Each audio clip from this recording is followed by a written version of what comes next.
अस्सलाम वालेकुम वरहमतुल्लाहि वबरकातुहू। आज खुसूसी लाइव आया हूँ मैं आप तमाम के बीच में। कुछ इश्यूज़ पे बात करना था। कल महमूद अली साहब जो हमारे होम मिनिस्टर है तेलंगाना स्टेट के, उनके कुछ बयान और उनका सेक्रेटरीट की मसाजिद का दौरा, ये तमाम चीज़ों के बारे में मैं इंशाल्लाह डिस्कस करूँगा और तमाम लोगों से, तमाम तेलंगाना के उलमाए दीन से, फ़िक्रमंद हजरात से, उम्मत की फ़िक्र रखने वाले लोगों से, मशाकीन से, इंटरैक्चुअल से, सोशल वेलफेयर काम करने वालों से, लीडरान से, कॉन्ट्रैक्टरों से, तमाम आवाम से मैं गुजारिश करता हूँ कि टीआरएस और केसीआर की इफ्तार पार्टी को बाइकॉट करिए। किस लिए बाइकॉट करिए मैं आपको बोलता हूं। अगर आप नहीं जाएंगे उस इफ्तार पार्टी में तो केसीआर को मालूम होगा कि मुसलमान उनसे कितने नाराज है और उनसे कितने दूर है। अब किस लिए केसीआर की इफ्तार पार्टी में नहीं जाना है तो मैं आपको वाजे कर दूं। 2014 में के चंद्रशेखर राव हुकूमत में आने से पहले मुसलमानों को वादा करे कि तमाम वफ़ की अराजी, जितनी तेलंगाना में वफ़ की अराजी है, मैं वापस लूंगा और उस पर जो हुकूमत की तरफ से केसेस है वो वापस लूंगा और तेलंगाना स्टेट वक्फ बोर्ड को वफ़ की जागीर वापस दिलाऊंगा। ये बोले तो मुसलमान उनको वोट दिए और केसीआर इख्तिदार में आए। जैसा ही केसीआर इख्तिदार में आए, आते की वक्फ जायदादों को कैसा मिटाना लग गए और 2016 से जो कार्रवाई शुरू करे सुप्रीम कोर्ट की, जबकि केसीआर को अपने वादे के मुताबिक यह करना था कि तमाम वक्फ की अराजी को वक्फ बोर्ड के हवाले कर देना था। मैं एक बाई एक आपको समझाऊंगा, इसीलिए लाइव आया, नहीं तो एक शॉर्ट एंड स्वीट वीडियो बना देता था। 2016 से जो मेहनत करे हैं के चंद्रशेखर राव साहब सुप्रीम कोर्ट में वक्फ बोर्ड को हराने के लिए 1, 2, 3, 4, 5, 13 पिल्स डाले। Civil PIL number 10738 of 2016। ये तमाम ये सुप्रीम कोर्ट का जजमेंट है। ये डाल के दरगाह हुसैन शाह वली रहमतुल्लाह अलैह की 1654 एकर्स 32 गुंटा जमीन को हासिल कर लिए, हमको देने का हासिल कर लिए। तो केसीआर साहब इसके लिए 2017 में 2016 में पेल डाल दिए, काम पे लग गए। 8-8, 10-10 सुप्रीम कोर्ट के टॉपेस्ट वकीलों को, बेहतरीन वकीलों को रख के ये काम कर दिए। वक्फ बोर्ड में 2017 में वक्फ बोर्ड को लॉक डाल दिए। वक्फ बोर्ड को लॉक डाल दे के लॉ सेक्शन बंद कर दिए और पूरा वक्फ रिकॉर्ड गायब कर दिए, जिसका डकन क्रॉनिकल में भी आया था। 3000 करीब जायदादों के वक्फ रिकॉर्ड चले गए। ये मंसूबाबंद मुसलमानों के वोट लेकर मुसलमानों को उल्लू बनाए, इसीलिए इनकी इफ्तार पार्टी में नहीं जाना है। चाहा तो के चंद्रशेखर राव साहब मुसलमानों की वक्फ जागीर मुसलमानों को दे देते थे। अब केसीआर साहब की इफ्तार पार्टी में इसीलिए नहीं जाना, इनके पीछे काफी उलमाए दीन, मशाकीन, हर कोई मसाजिदों में ऐलान करे कि केसीआर एक सेकुलर शख्स है, इसको वोट दो और इसको कामयाब करो, क्योंकि ये बीजेपी से लड़ेगा, हुकूमत में आएगा, आंख में आंख डाल के फिरका परस्तों से लड़ेगा। यही मुसलमानों के उलमाए दीन जो हमारे सर का ताज होते हैं, जो हमारे तमाम सोसाइटीज, जो हमारे तमाम मिल्लत का एहसास रखने वाले लोगों की जबान को केसीआर झूठा कर दिया और आज वो लोग निकल के केसीआर को भी सवाल नहीं कर सक रहे, अवाम को भी सवाल नहीं कर सक रहे। उनको लोग बिरयानी उलमा बोल रहे हैं। क्या करा केसीआर, सुनिए आप। मुसलमानों के वोट से कामयाब हुआ, मुसलमानों के वोट से एमपी बने, एमएलए बने, जाके पार्लियामेंट में जब अपने प्रेसिडेंट इलेक्शन हुआ, प्रेसिडेंट इलेक्शन ऑफ इंडिया हुआ, तो बीजेपी के हक में टीआरएस वोट डाली। वाइस प्रेसिडेंट ऑफ इंडिया का वोट हुआ, वोटिंग हुई, तो यही मुसलमानों के वोट से जीते हुए एमपियां जाकर वाइस प्रेसिडेंट बीजेपी को वोट दिए। जो बीजेपी का कैंडिडेट था। नोटबंदी में दुनिया परेशान हुई, आज तक हमारी जीडीपी गिर गई, हमारा देश संभल नहीं सका नोटबंदी से। उस नोटबंदी को साथ देने वाले का नाम के चंद्रशेखर राव है। नोटबंदी के लिए भी केसीआर तायीद करे, नरेंद्र मोदी के ट्रिपल तलाक में तायीद करे, आर्टिकल 370 में तायीद करे, टीआरएस को जहां जहां बीजेपी को टीआरएस की जरूरत थी बगैर कोई शुबा के बराबर हेल्प करे। इसीलिए केसीआर की इफ्तार पार्टी में जाना नहीं है। उम्मत से मोहब्बत है, कौम से मोहब्बत है, तो अगर आप नहीं जाएंगे तो केसीआर पूछेंगे आप क्यों नहीं गए। मैं टीआरएस के लीडर्स को भी बोल रहा हूं, आप भी बाइकआउट करिए। आप एक अच्छा सीएम है बोल के केसीआर की हिमायत करें और उस पार्टी में है। मैं जो सवालात कर रहा हूं बिल्कुल जायज सवालात कर रहा हूं। केसीआर की इफ्तार पार्टी में इसीलिए नहीं जाना है, केसीआर 2014 में इख्तिदार में आए, मुसलमानों को हसीन सपने दिलाकर मैं मुसलमानों के साथ ऐसा हूं, मैं मुसलमानों के साथ वैसा हूं। ये लोग बहुत बारीकी से हमारा काम करे। आपको चंद वादे दिलाता हूं मैं, अगर बोलने निकला तो इफ्तार का टाइम हो जाता। चंद वादे बोलता हूं। हाईटेक सिटी पे इस्लामिक सेंटर बनाऊंगा जो दुनिया में मिसाल रहेगी। 10 एकड़ जमीन पर मुसलमानों को केसीआर धोखा दिया। आज 8 साल हो गए, कोई इस्लामिक सेंटर नहीं बना। भाई इख्तिदार सिर्फ 5 साल का रहता, 5 साल में अपने वादे पूरे करे तो अगले 5 साल उन्हें वोट पूछ सकते। 8 साल हो गया। बदकिस्मती से फिर केसीआर ही मुसल्लत हुआ हमारे पे, क्योंकि हमारे उलमाए दीन, हमारे मशाकीन, हमारे मुसलमान लीडर उसके ऊपर आवाज नहीं उठा रहे हैं और उससे सवाल नहीं पूछ रहे। फिर केसीआर साहब वक्फ बोर्ड को जुडिशियल पावर देता हो। जुडिशियल पावर नरेंद्र मोदी से पूछ के देना है। जुडिशियल पावर देता हो बोल के वक्फ बोर्ड को तबाह और ताराज कर दिए मेरे भाई। विथ रिकॉर्ड्स में बात कर रहा हूं। सुप्रीम कोर्ट में आला से आला वकील तेलंगाना गवर्नमेंट की तरफ से खड़ा, वक्फ बोर्ड तेलंगाना को हराने के लिए। तेलंगाना वक्फ बोर्ड वक्फ जायदादों का कस्टोडियन होता है और तेलंगाना स्टेट गवर्नमेंट गार्डियन होती है। ये दोनों मिलके वक्फ बोर्ड यतीम है, यतीम को और यतीम कर दिए। तो इनको समझना चाहिए। आपकी 1654 एकड़ जमीन तो चले गई, गटाला बेगम पेट भी जाने वाली है, मैं पहले ही आपको इत्तला दे दे रहा हूं।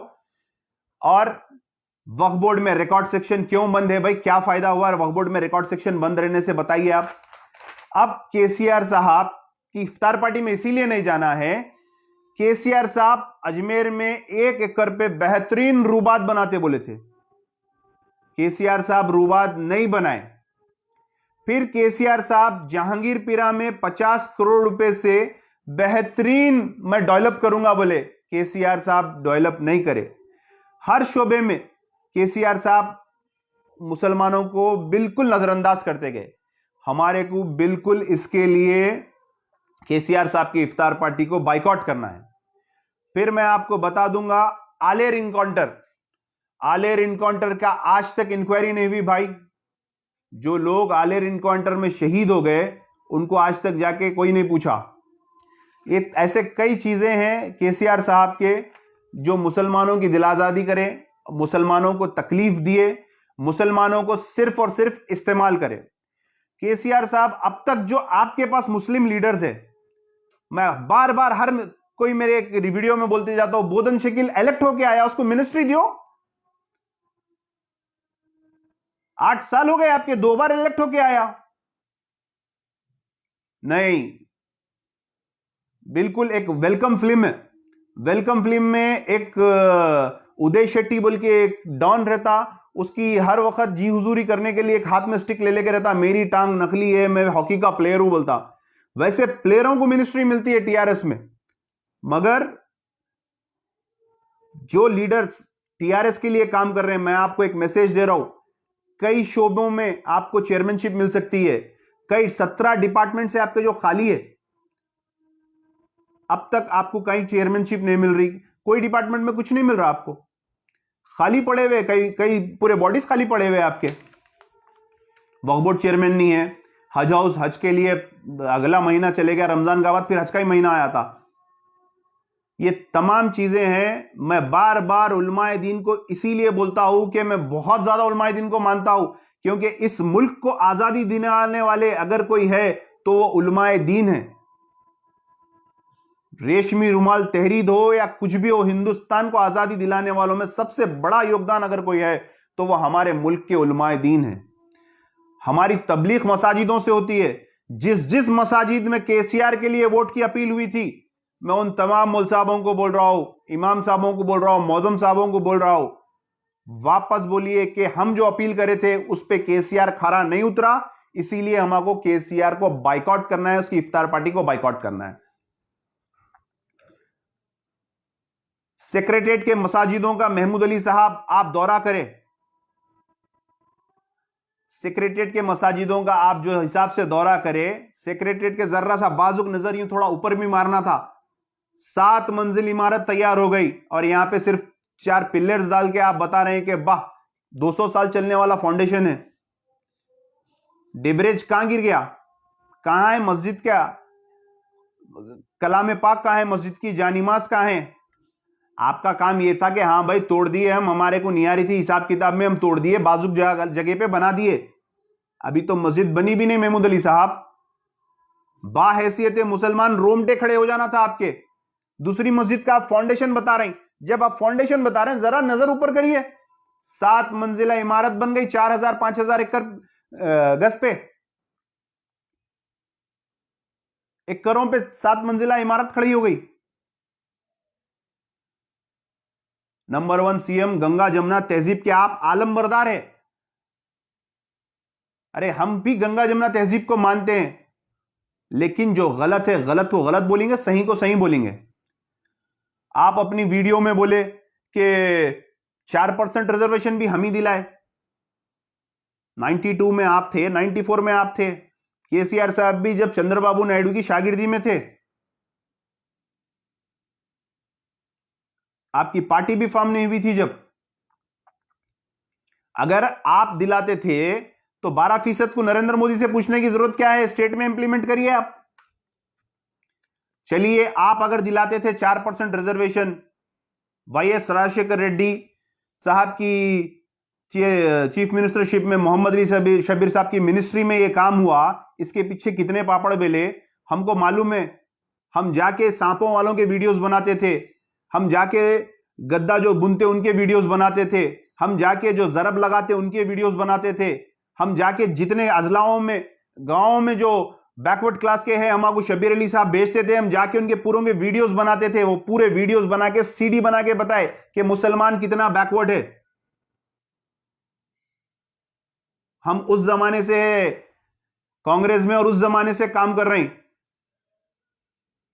आपके जैसा हाल ही में आके हम मिनिस्टर नहीं बन गए, आपके जैसा हमारा कोई पॉलिटिकल कैरियर नहीं है। अगर आप दिलाए, अगर टीआरएस दिलाई, तो भाई सुप्रीम कोर्ट में जो केस चल रहा 4% रिजर्वेशन में, वहां पे आप क्यों नहीं जा रहे हैं भाई? वो केस में इनपिल्ड होके मोहम्मद अली शब्बीर और सलमान खुर्शीद साहब की लड़ रहे हैं। वहां पे सलमान खुर्शीद साहब लड़ रहे हैं सुप्रीम कोर्ट में। क्यों भाई? स्टेट से कौन रिप्रेजेंट कर रहा? हकीकत बताइए महमूद अली साहब, स्टेट से कौन रिप्रेजेंट कर रहा? अभी जो रिजर्वेशन को रोके हुए है कौन कर रहा? बोलिए। उर्दू एकेडमी, माइनॉरिटी कमीशन, तमाम वक्फ बोर्ड, तमाम जगह पे आपके चेयरमैन नहीं है। कब डालते? 8 साल हो गए बाद डालते, एंड टाइमों पे डाल के देखे मुसलमानों को दिए बोल के।